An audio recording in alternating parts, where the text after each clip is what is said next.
Ladies and gentlemen, I would like to welcome you very warmly here in the Martin Center. My name is Peter Hefle. I'm the Policy Director of the Center. Dear Mr. Rissler, dear Chiara, Diona, my dear colleagues, well, it's a great honor to have you all with us today on the occasion of the presentation of one of our large studies we had done last year. The title is about keeping momentum. And the topic was, of course, the enlargement and the deepening of the European Union. This topic, I think, is quite timely, and I will explain a bit later why we tapped into that. But let me start first with thanking our project partner, Ipsos, in particular the two authors, Sarah Davidson and Chiara Vinci-Guerra. And Chiara, great to have you with us. You will later on present a bit of the findings. We had a wonderful cooperation. We had very interesting results, I hope, and of course, a lot of ideas for further debates this afternoon and in other circumstances. But let me also welcome very heartfully Mr. Ressler. Mr. Ressler, I'm very delighted to have you here. You are a member of the European People's Party, member of the European Parliament. And it's great to have you with your expertise because, well, your home country, Croatia, is, well, I just counted it, it's 13 years, roughly 13 years that your home country joined the European Union. And so you have a lot of expertise if it comes to enlargement and later on deepening the relationships. And you're also now chair of the delegation for the EU Macedonia, Northern Macedonia Joint Parliamentary Committee, and there we are right in one of the regions we are talking about. That's the Western Balkans, which play an absolutely crucial role in our debate on enlargement. Why did we choose as the Martin Center to get into a huge empirical study across 27 member states? Well, I think it's fair to say that among many other burning issues in Europe, the enlargement and the deepening, we see these as two linked processes, are definitely one of the major tasks of the current legislation. And it's pretty fair to say that we need a lot of new ideas, and we want simply to know what citizens in Europe think about that project. As the think tank of the European People's Party, we feel our obligation, of course, to contribute because the idea, the project of the European Union is very much at our heart, and this extension is, of course, a crucial step ahead.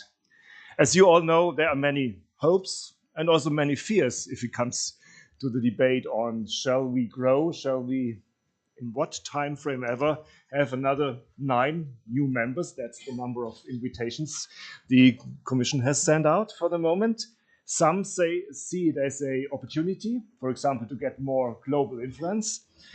Others are very much concerned whether the current framework, the constitutional settings, are able to, let's say, digest and to get them on board. So the pros and the cons are two sets of questions we put into our questionnaire.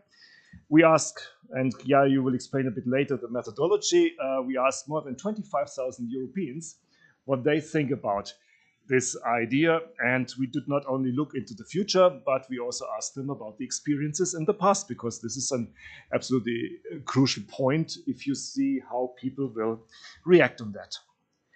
So for this afternoon, we will start with the presentation of the large study. And Chiara has been one of the authors, as I mentioned. Then, Mr. Ressler, I would like you to comment a bit on the findings.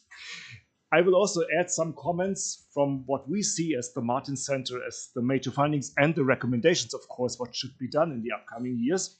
And then it's up to you, of course, to get into this debate. We are very curious how you interpret the results, what kind of conclusions you draw out of the findings. But I will not hand over before I would like to thank, of course, my dear colleagues who had been very instrumental in the preparation. It's Tiona next to me, it's George, it's Gezim and Jamel for the technical stuff, because we have a lot of people hopefully online as well. That's always an interesting issue to see, and I would like to thank my dear colleagues. And Tiona, you will later on take the magic wand to get our discussions running around. So with this note, I would like to leave now the floor to you, Chiara. We are very delighted. And again, it was a great pleasure to work with you. And I think the findings are extremely important and fascinating. Thank you very much. I will just, yeah. Thank you very much, Peter, and Martin Center for this warm introduction and for the wonderful collaboration on this study, which was extremely interesting for us to work on. It's really been a great pleasure for us. So just a very small introduction. My name is Maria Chiara Vinciguerra, and I'm research manager at Ipsos European Public Affairs, and I managed on Ipsos side the study. So just before moving on to the key findings, I wanted to give a couple of words about the main objectives originally for the study and the methodology news. So if this will work, I will see to move, or maybe not. Ah, yes, right. Okay.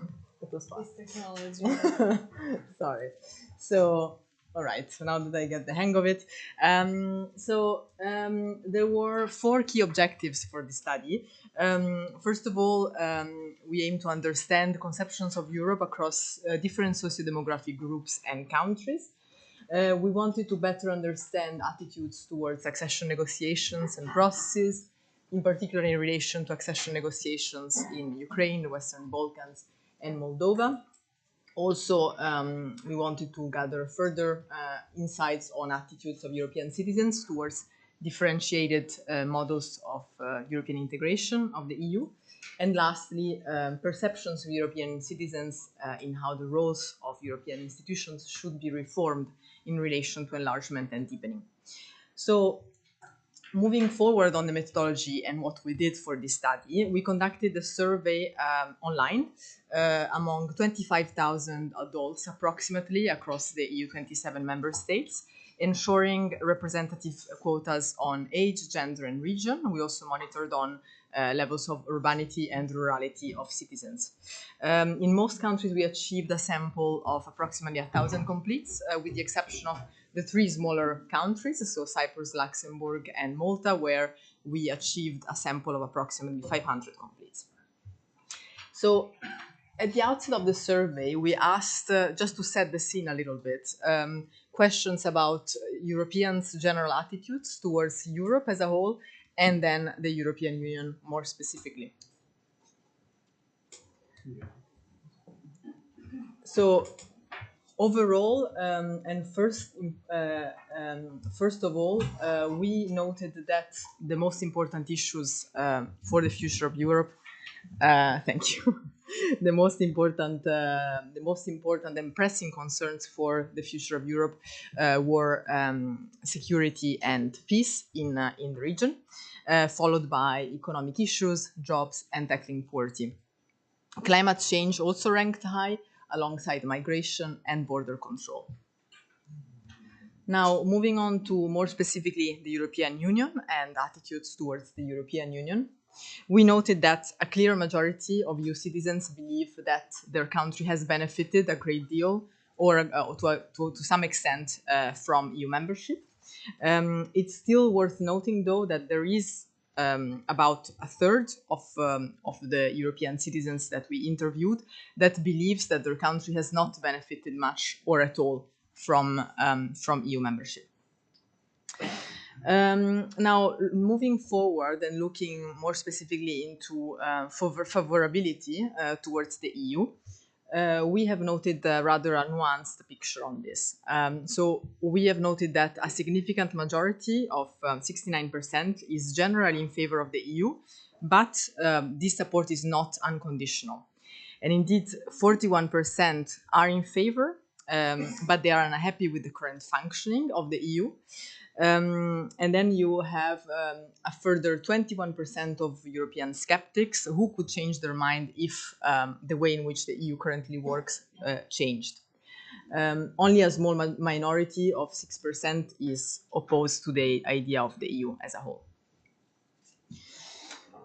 Now, looking towards the future of the EU, Sorry, I think, is this, I think this is probably the, yeah, there are some slides that I will probably move past. Right. So, moving forward and looking at the future of the EU, we see that there is a rather mixed but slightly optimistic outlook. Indeed, there is more or less half of the sample which is optimistic, while a smaller but still a significant portion feeling pessimistic about the future of the EU. When it comes to the EU's future decision-making powers, we see that there is a clear appetite for change. And indeed, opinions are split between wanting an enhancement of EU decision-making powers, with 10% actually wanting for it to be for a single European government to be even in place, and another half that is more for a reduction of EU decision-making powers in favor for member states. Only a minority of 22% would like to keep things as they are, a status quo. At the member state level, this rather mixed picture is quite consistent. Now, I think regarding the desired balance of power between the EU and member states, we see that there are varied opinions, but there is still a majority that across all of the policy areas that we asked about would like for the EU to have at least some role of decision making. And this is particularly the case for environment and climate change, for foreign policy and the economy.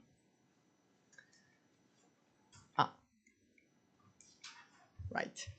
We now turn onto one of the core parts of the survey, which is where we asked about attitudes towards EU enlargement, both looking at views towards past enlargement rounds since 1995 and also looking ahead, opinions more generally speaking about enlargement, and then more specifically about the various candidate countries and potential candidate countries joining the EU in the future. So starting from the past, views on past enlargement rounds since 1995 vary significantly depending on the round that we look at. There is a large majority that believes that the Austria, Finland, and Sweden enlargement round was a good thing or a very good thing for the EU. There is still a majority, although a smaller one, that believes that the 2004 round in Eastern Europe and the Croatian enlargement round were a good thing for the EU. The picture is a little bit more mixed and more potentially more negative on the Bulgaria and Romania past enlargement round. Now, once we asked this, we then looked specifically at reasons why citizens felt that certain enlargement rounds were a good thing or a bad thing, and we asked about the various different enlargement rounds, of course, differently. So, starting from reasons why past enlargement rounds were considered a good thing, important to mention that two main themes emerged across the various enlargement rounds. The first one is that citizens appreciated the way in which past enlargement rounds made it easier for people to move and to travel to and from these new member countries. And the second aspect is that citizens recognized and appreciated the way in which these new member countries joining the EU created business opportunities, modernization, and economic growth. On the flip side, and looking at reasons why past enlargement rounds were considered to be a bad thing, it's more of a mixed picture, and it depends a little bit more depending on the past enlargement round that you look at. But the one theme that does emerge is that there is a concern that it has made it. There is a concern about immigration and poor border control as a result of these past enlargement rounds, alongside some concerns about the economy and efficiencies, specifically for the 2004 enlargement round. Now, turning towards the topic of future enlargement, so what citizens think about more enlargement in the future and more member countries joining the EU in the future. the opinions are actually quite mixed. You have 38% of European citizens as a whole that feel that the European Union should look into more member countries joining, but a similar proportion of 30%, 31% feeling that it should not. And importantly also to mention that there is 20% relevant, 20% that feels indifferent about the issue. The picture is replicated in most member countries, although it's relevant to note that support is a little bit stronger in Eastern Europe, and whereas the opposition is stronger in Western Europe, particularly in Luxembourg, France, and Austria. We then looked at support of European citizens towards specific countries joining the EU. So this mixed picture that we just saw at a general level is replicated when you ask about the specific candidate countries joining the EU. Of all candidates, Ukraine's potential accession does gather the highest support at 41%, but it's still notable that there is a 34% that is still opposed to it. So again, quite mixed even in the most positive case. When you look at with the Western Balkan countries, Moldova and Georgia, the opinions are fairly evenly split between support and opposition. The one case that really stands out is Turkey, because it's the one in which it's the only case in which there is a majority that feels that the country should not be allowed to join, even if if the country will be ready. I will just move on to some of these slides because we have decided to, for timing purposes, to leave them for potentially discussion for later. But very happy to jump back into them if there is time for it.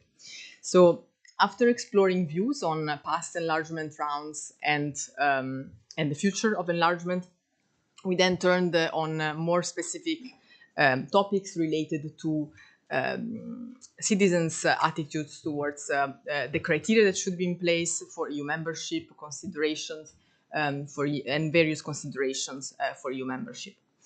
So when we presented them with a list of potential criteria for EU membership, the one that really was emphasized the most was the importance for potential members of the EU to have stable political institutions that support democracy, justice, and the rule of law, and equally for their ability to follow EU rules, standards, and laws. Another important criteria that is notable to mention is also the candidate countries when joining having a strong, resilient economy. So these were really the three that stood out the most. We then explored factors that might influence support for these candidate countries to join the EU. And here we noted that, again, with a little bit of an alignment with some of the findings that we previously discussed, that citizens emphasize the importance of peace, security, and political stability in the new candidate countries as one of the most persuasive factors for them to for them to support accession of these countries. Other important factors that might make them more likely to support candidate countries joining could be if the defense of the EU would be stronger with them as part of the EU, or also for more business opportunities to be created in the countries of the citizens that were asked about this matter. So we then asked another question about whether candidate countries should be able to enjoy membership benefits during the accession process, so before they become actually members of the EU. And in this, when asking this, we see that the picture is quite mixed. It depends very much on the type of potential benefit that could be accessed by candidate countries. There is strong agreement for candidate countries to be able to access policy advice and expertise from the EU, even during the accession process, so before full membership. And for candidate countries to be able to trade freely with the EU. However, opinions are definitely far more divided when looking at the ability for candidate countries to access EU work and visitor permits, as well as for their ability to gather military support from existing EU member countries. The issue that was most contentious was definitely access to EU funds by candidate countries during the accession process. In the final part of the survey, we looked at preferences of EU citizens on enlargement decision making. We started asking them if new potential voting approaches might be a preference for EU citizens. We saw that just about half of citizens are in favor of a large or qualified majority voting approach on enlargement decision matters, and importantly, there is about half of member states where this majority stands in place. There is, however, much less support for a small majority approach to voting on enlargement decision matters. Now, moving forward a little bit more with a focus on citizens and the role to play on these topics, we asked citizens if they would be interested in getting more information about enlargement from the EU, and particularly on the potential benefits and risks of different candidate countries joining the EU. In this case, the picture is quite clear, is that citizens would like to definitely have more information about the potential benefits and risks of different candidate countries joining. And indeed, about 8 in 10 citizens believe that this is the case. And this strong majority holds in place in all member states across the EU. And now, when asked whether they would like to have more of a direct say on enlargement, again, there is quite a strong favor on this matter. Indeed, we see that 2/3 of citizens are in favor of having a more direct say on enlargement matters, and a majority holds in place in all member countries again. For those that then mentioned that they would like to be given more of a direct say, we asked them the preferred means that they would like to have access to be able to have a more direct say.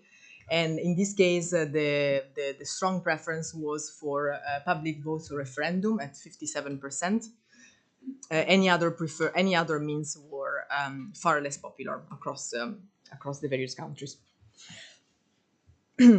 And notable also to mention here that the ranking in preferences for these different tools is fully consistent across all member states. So there is a strong preference for public votes and referendums in all member countries.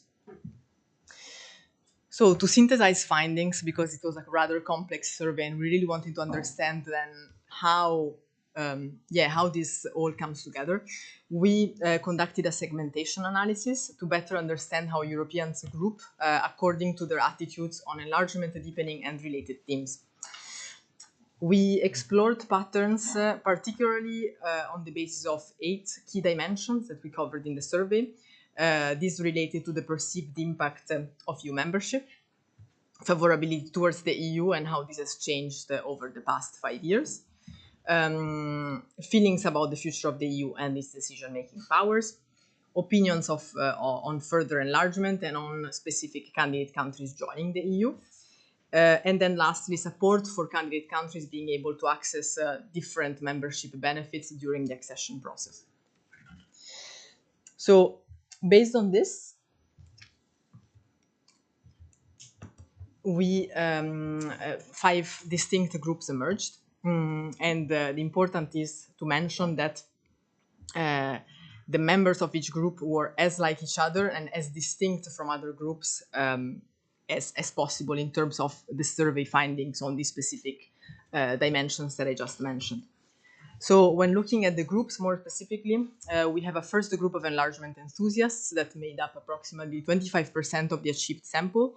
This group is highly enthusiastic of the EU and its future trajectory. It strongly supports a growth in EU decision-making powers and its membership via enlargement for all specific candidate countries except for Turkey, I should say. and it also agrees with candidates enjoying benefits of membership before being full members, so during the accession process. A second group of enlargement conditionalists that makes up 24% of the achieved sample.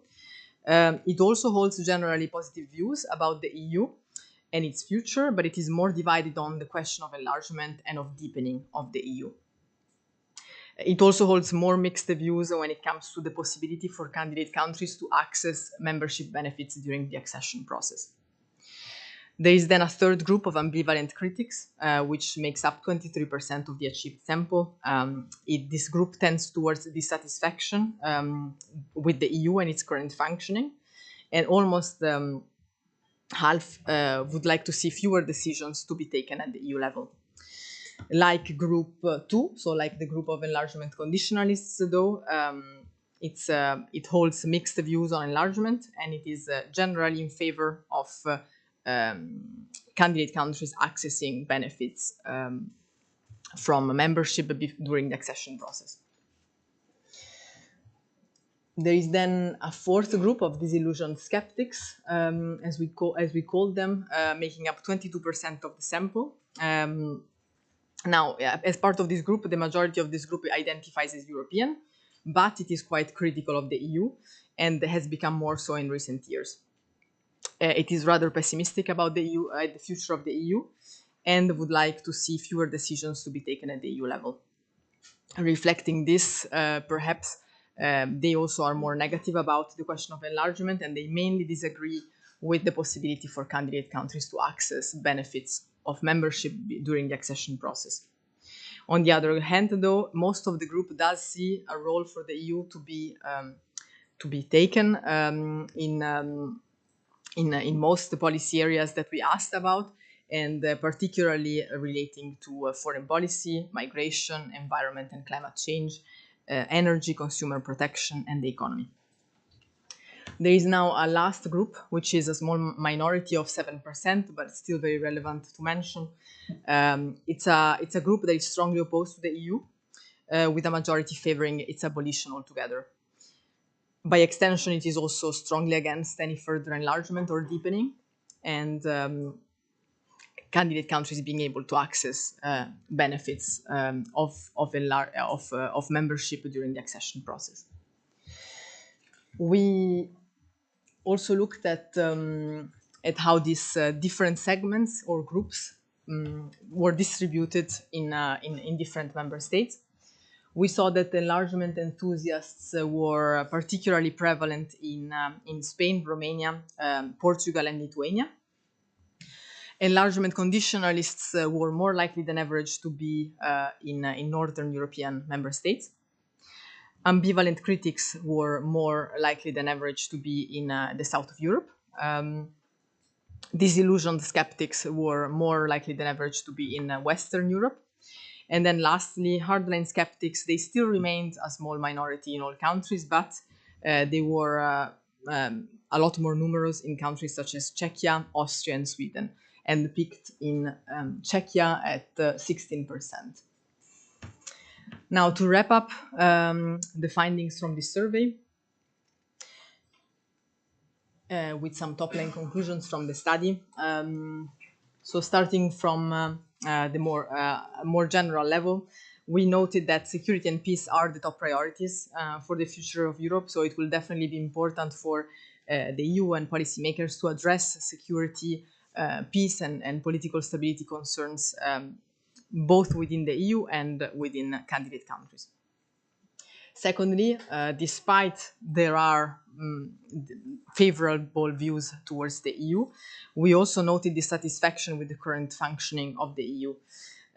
Citizens did point to a desire for change in the decision making, and in the current balance of power between the EU and member states. Thirdly, we also noted the rather mixed views on enlargement, both when looking back in time and looking in the future.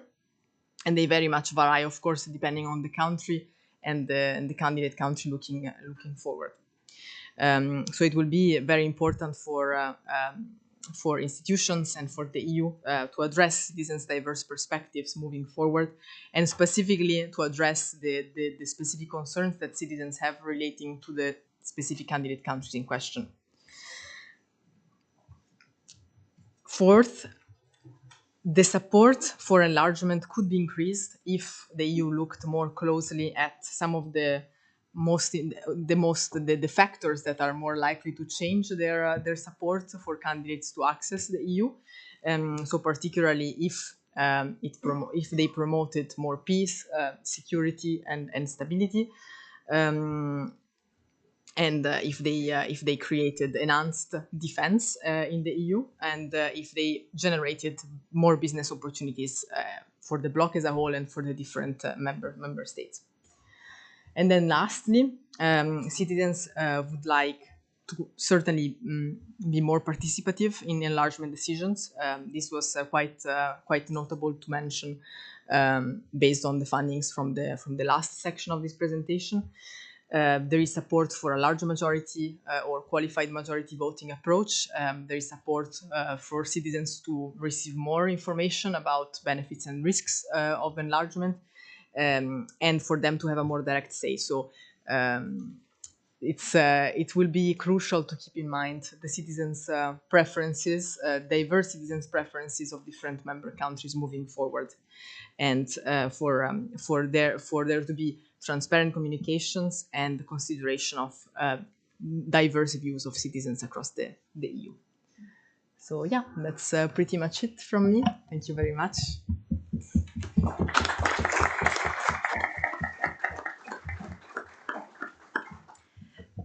Thank you very much, dear Chiara, for your comprehensive and detailed analysis and presentation of the survey. Of course, also good afternoon from my side. It is a pleasure to see such a big audience, which is not a surprise, right? Because we know that enlargement still is very high on the agenda, but as reality check reminds us, it's not that easy task, considering the budgetary constraints, but political constraints also from the EU, but also the lack of progress in some countries, in candidate countries, and I would also say democratic backsliding in some of the candidate countries.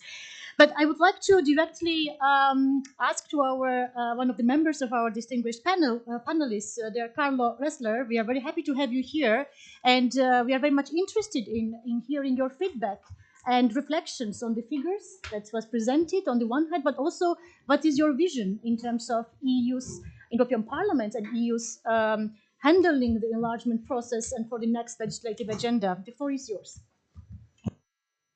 Thank you, and thank you to Peter for the invitation, to Chiara for the really clear presentation of this study and of the important findings, for which I wouldn't say that they are extremely surprising in a way, but they do present a matter of concern, especially in some regards. And especially in the context where we all see and understand now better than before the Russian aggression on Ukraine, that enlargement is definitely a geostrategic imperative, and that it has definitely this geopolitical dimension besides the normal economic one, but also the administrative one, on which the enlargement process is mostly focused. So here, in this context, I really see as one of the biggest takeaway lessons and findings from this study that we should try to, as soon as possible, focus more clearly and more strongly on communication in member states, especially in some member states. I think that there is a significant exercise in winning the hearts and minds in 27 member states, and we can understand why is it so. I think that the study really also offers some of the reasonings and offers us to understand this a bit better. But I think that this issue of joining the club is and has always been one of the most sensitive ones, and especially now when public perception is also changing, perhaps even more swiftly than in some previous times. And that's why, and especially in this context of possible referendums or of the perception of citizens they want to be involved and included more with the higher citizens' participation. This should definitely be one of the first priorities. At the same time, I think that this is the only responsible thing to do, because if you see the difficult processes from the side of the candidate countries, if you see it now from the side of the sixth countries of the so-called Western Balkans, and of the difficult reforms which are sometimes progressing more, some faster, sometimes slower, but we all understand that there are really understandable high levels of frustration in many of those countries. Perhaps most evidently also in North Macedonia. And when we see that even in these countries it is difficult to have enlargement high on the agenda, then especially if they understand quite well the situation and the political situation in certain member states, it is very difficult for their political leaders, but it is also difficult for their citizens to really feel that this is something that this whole significant deep transformation that Croatia has also undergone in the before we joined. It is really quite challenging. So I would definitely focus on this first point, and I think that this is definitely the most important one. Secondly, but I think that we see this from the other studies as well and public perceptions. Europeans really believe that in this new mandate we should not continue with the business as usual approach. And when we try to see it, what does it mean concretely, I think that it is quite difficult to say, and I think that we will need another seminar or conference on this, but I think that this is something that is still very important and should change in this mandate as well. Having said that, it's also quite clear that the intensity of opinions and of feelings, what we saw in this study, they're not the same on all of these questions. So I think that it's understandable to expect, and I would be inclined to conclude that for some issues, such as, for instance, issues on the modalities or modus operandi of the decision-making procedures in the European Union, these are not so precisely envisaged in the minds of the Europeans, such as, for instance, the feelings on who is joining the club. I think that these issues are much more deep, profound, and that they really incite also strong political views and strong political feelings that are, as we can see from the study as well, are definitely shaping the political agenda in the member states. So I would stop here for now. I think that the main conclusion of the study and main takeaway lessons, as I see it, is that we should really focus as much as possible on better communication. We saw in this slide with the different perspective on different member states and on different rounds of enlargement, that differences in that kind of perception really do exist. And that's why I think that we should create smart plans in all of the 27 member states and try to communicate that clearly, more clearly than we used to. Indeed, thank you very much for these reflections, and perhaps I will add that in addition to the communication in the EU member states, we also need to look into the candidate countries, taking into account the disinformation and manipulation practices that exist in many Western Balkans, but also Eastern Partnership countries. The support for the EU is no longer taken for granted, and this is something that we should be looking into. I would like to ask also the audience to prepare your questions, your remarks, concise remarks. I see many experts in the room. I'm very happy for this occasion. But before, I would like to ask our own policy director, Peter Heffele, to provide your recommendations how to deal with these evolving attitudes, public attitudes, and what recommendations would you give to the EU policymakers? Indeed. Let me just close with some issues which we thought as the center as important and sometimes overlapping also what Chiara and Mr. Wessler already presented.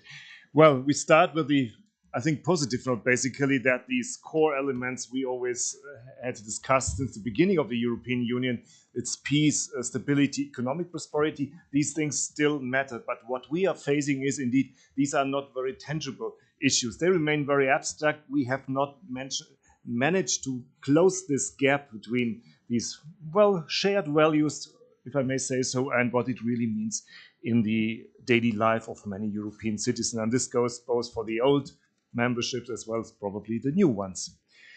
The second, and this is quite closely linked, I think we are still lacking a bit a coherent and a unifying vision. We have many Europes in our mind. That is not one idea, and that reflects, of course, then very much in the attitudes and the procedures towards an enlarged or even more deep issues.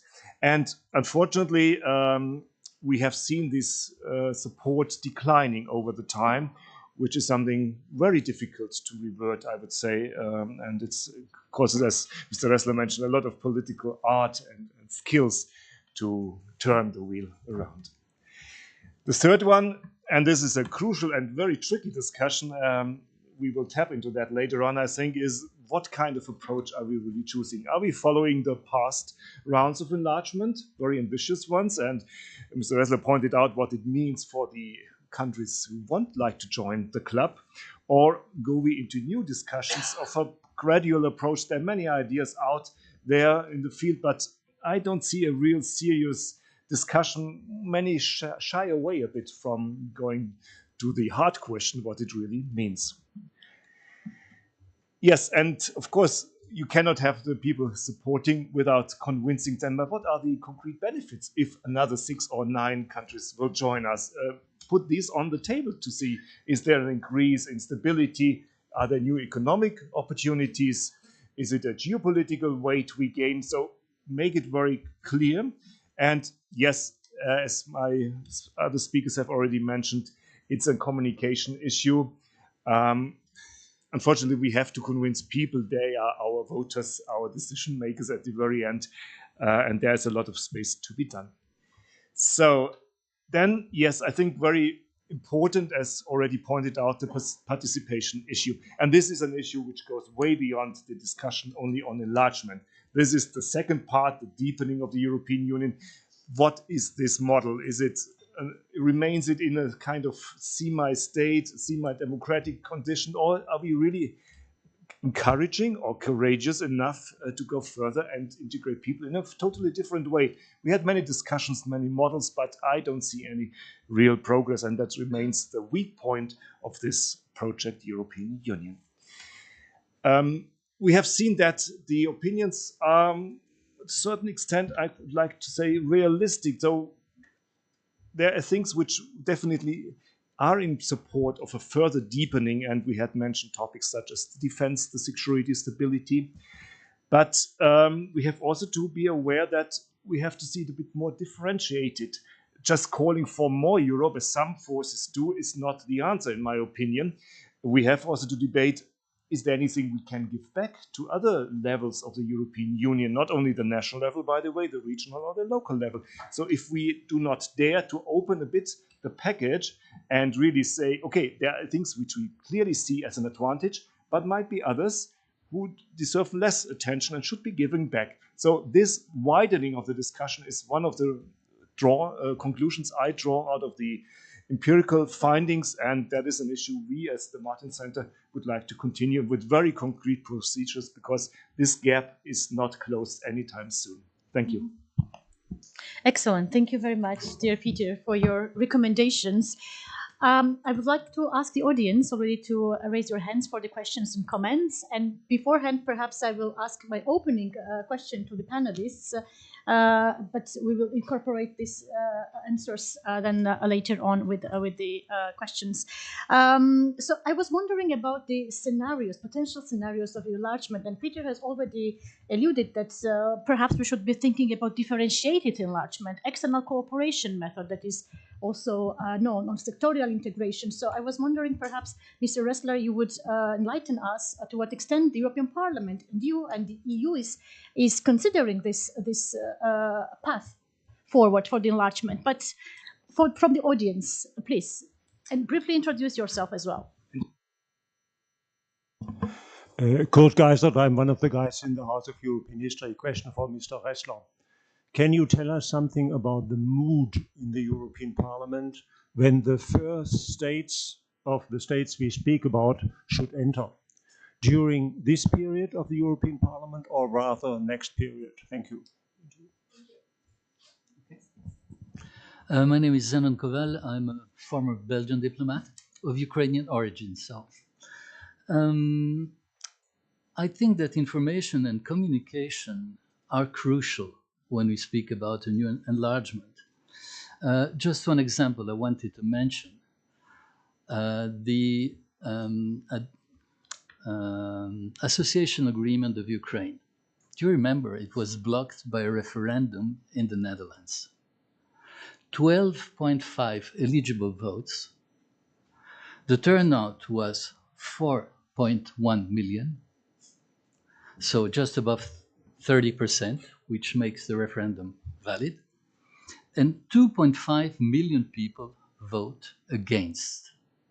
So it means that 20% of the global available votes win the decision.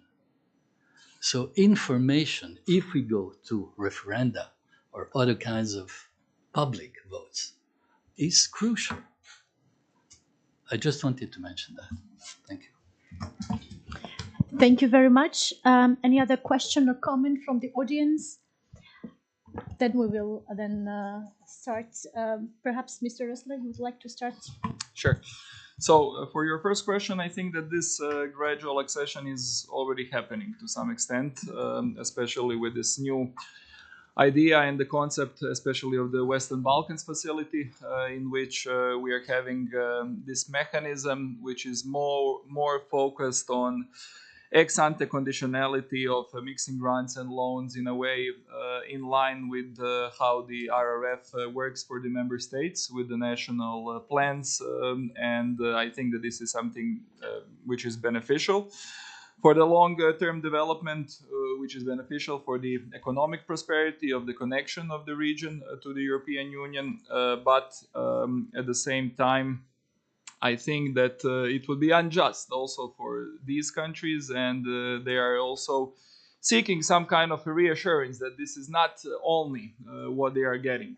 But I think that if we take into account the political realities in the member states, if we take into account the realities of the enlargement process, then this is something that exists, which really makes a difference. It's not only these 6 billion euros, but it's also this kind of closer connection, stronger leverage of the European Commission on the governments of these 6 Western Balkan countries. And that's why I think that this can be a beneficial approach, but I think that it would be a strategic mistake to stop here and not to go beyond this. On your second question on the mood in the European Parliament, I would say that in general the mood is, and the problem is not in the European Parliament, as the institution has really shown itself as one of the biggest friends of enlargement and of supporters, even in these times when enlargement has not been really high on the agenda of the European Council or the other institutions. But at the same time, also from the experience of Croatia, I really remember well how we had many different timeline horizons. So first it was 2004, then it was 2007, 2009, then we were confident that we will finish in 2011. And then in the end, we entered on the 1st of July 2013, so 12 years ago now, almost. So I think that it would really be wrong, and it would not have sense now to try to guess the exact date. It is quite evident also that both candidate countries but also European institutions need to be enlargement ready. And in that sense, I think that we should try to do as much as possible in this mandate, in this year even. And I think that the Western Balkans facility mechanism is really a good step in the right direction in that sense. Thank you very much. Indeed, you mentioned enlargement ready, enlargement proof, and we are waiting also for the final policy reviews from the European Commission. And it's also interesting to hear from you, but for panelists, how to prepare the EU in this respect when it comes to the budget, when it comes to the agriculture policy, cohesion policy, but also institutionally. But before, I would like to ask, yes, please, you have a question. Jarosław Pietras, Senior Research Associate of Martins. I've got a question to Chiara. You have very little inserted geographical distribution, whether there are differences. Very often you said there is more consistent across it. And in this, there is one graph which shows by member states. And my first impression by looking at the graph is that public opinion in these member states might a bit differ from what governments are saying. Because when I listen to the discussion in the Council on enlargement, the governments have got different views compared to what opinion polls is indicated here. For example, on Hungary, I do not see much difference compared to some other countries. So, is anything? It could be said that public opinion is more unified on these issues compared to governmental policies, or it's. Or whether you see differences which are not exposed here between different regions.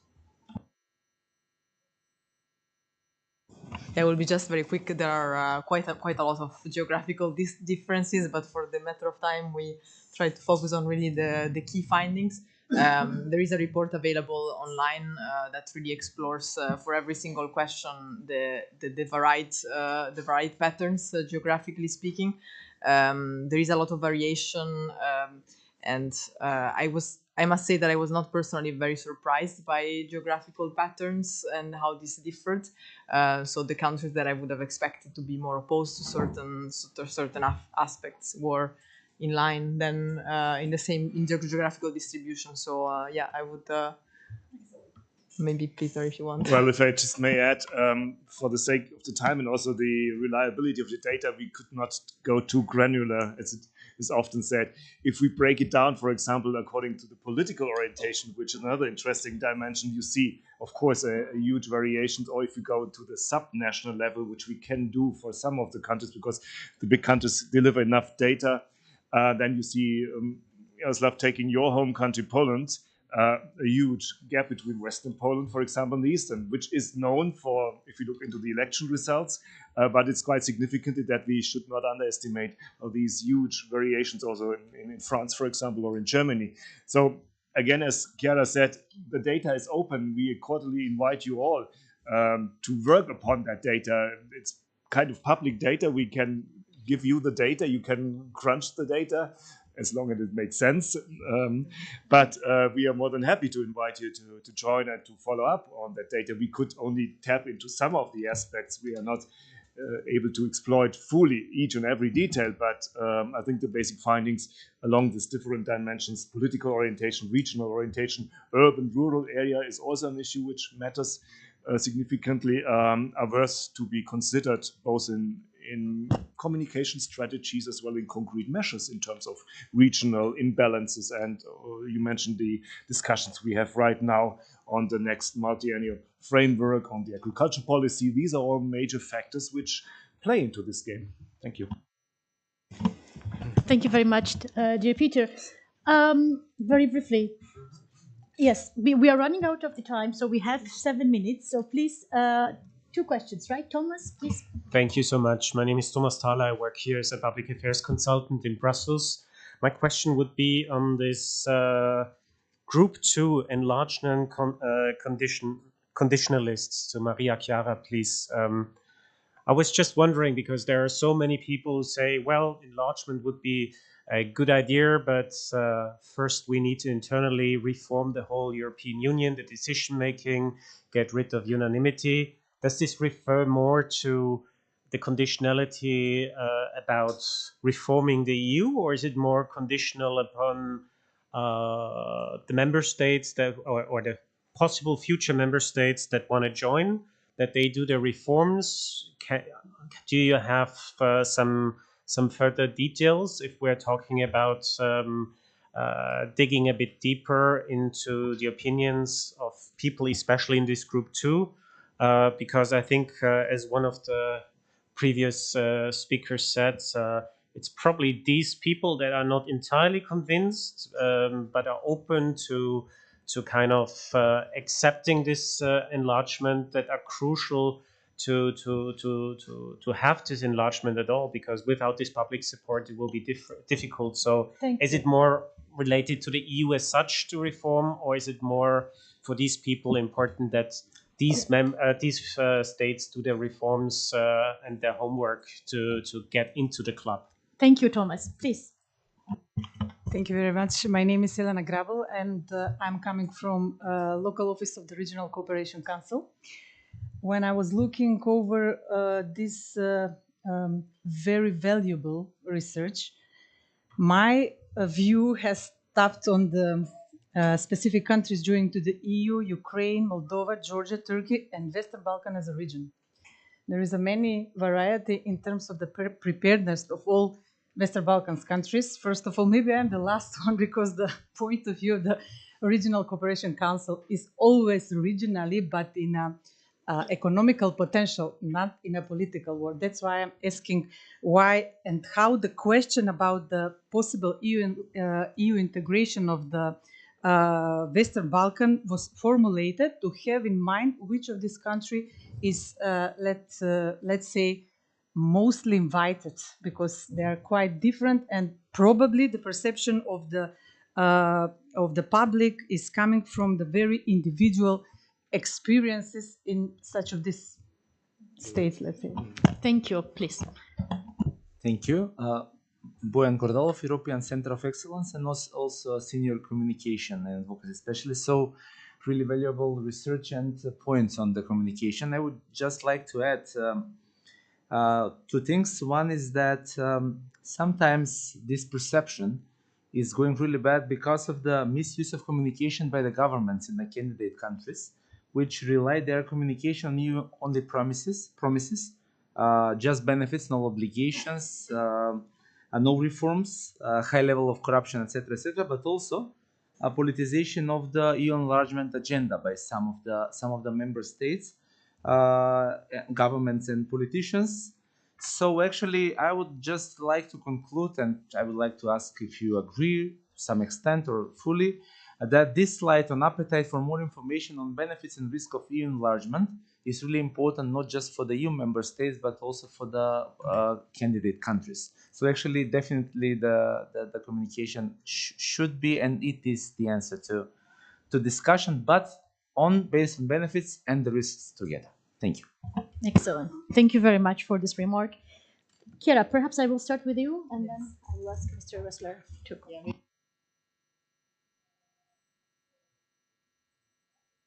Sorry. Let me just maybe first comment on the two first questions. So, firstly, on your question about the second group of the segmentation analysis, enlargement conditionalists, 2 points. I think the name of this segment was given primarily with the idea, in mind the fact that it's quite mixed in terms of views on enlargement and deepening, and that it also has mixed views on the potential for candidate countries to access benefits before accession. So I think these are the main points to keep in mind. I think also relevant, but this further explained in the report, which is available, is that it's not the only group that is more conditional. It's just that it's the first level of being conditional about it. But I think relevant to note is that it's a segment that is still more likely than average to be holding more center-left to left views as compared to maybe the fourth and the fifth segments that are more likely than average to be more on the center-right or right spectrum of political attitudes. So yeah, and then there are many other considerations in mind, but again, in the report we really go more in depth on the various attitudes and yeah, basically how these groups they specifically the attitudes that they have on different questions, different sociodemographics. I hope that you will find that useful. On the second question on the formulation of the question on the Western Balkans, I will also let you comment on that, Peter. But I think it was, it was a consideration not only of time. In with questionnaires, you always have a limited amount of time to go through a variety, a certain amount of questions. So first of all, that. Second is that it's always risky to have a series of statements with agreement scales, because the risk is that if you ask the same question about many different countries, then there will be a level of acquiescence, so that the respondents will start replying in the same way with less attention. So it's also to keeping in mind that citizens from certain countries might have more in mind maybe the region compared to maybe specific countries in the group. So it was, I suppose it was a balance of pragmatism and the extent to which we were Excellent. Thank you very much, Chiara. Dear Mr. Ressler, so we have only a few minutes left, so I will ask you to briefly summarize your Really final shortly, remarks. then, just that I really agree that, especially in this case of Western Balkans, it is very important to insist on this merit-based approach, but also understanding the needs in these kind of studies. On the issue of absorption capacity, on one of the questions that was also raised, I think that this need for adjusting how the union functions is and trying to connect it with the issue of enlargement and of adjusting the union to more and more members has historically been a concern. So this is not something new. Basically in all enlargement rounds. And I agree that, as we said in the beginning, that it is connected to a large extent, but at the same time, I think that we all understand that not much will change if Montenegro, for instance, with 600,000 inhabitants, becomes the 28th member state of the European Union. And even with the same institutional structure, not much will change in that sense. However, I think that we do need that kind of debate, and that we need to prepare the union as well for times where it will have more than 30 members. And the last point on your question, I fully agree that we need meaningful debates, both in member states and in the candidate countries, real, open, constructive exchanges.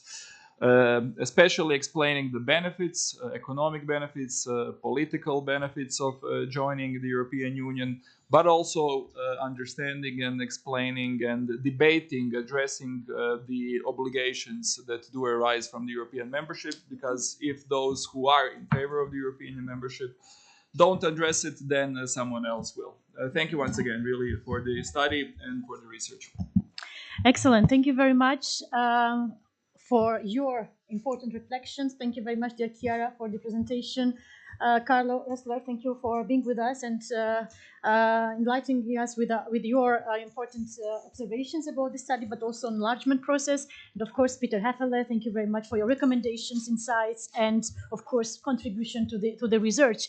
And our audience, thank you so much for joining us this afternoon. It has been a pleasure to discuss enlargement and the prospect of enlargement with you. I think that perhaps the key takeaway of this event is our reflections and contributions of the Martin Center, reflections on how to bring the European Union citizens' attitudes and perceptions in the decisions related to enlargement. So I would call this perhaps democratization of the enlargement process that could indeed bring an added value of how enlargement process, which is focused on citizens, on awareness, on transparency, how this can bring an added value to this enlargement process, which will, as we know, perhaps continue in non-homogeneous way. And as Carlo mentioned, this is already happening, this gradual integration, and this perhaps is also way forward in the near future. Thank you so much for joining us, and please do not forget to bring and take with you our publications, our latest research on also defense, We're also looking into the demographic implications of enlargement in the next few months that will be available for you. Have a great afternoon, and of course, we will stay in touch. Thank you.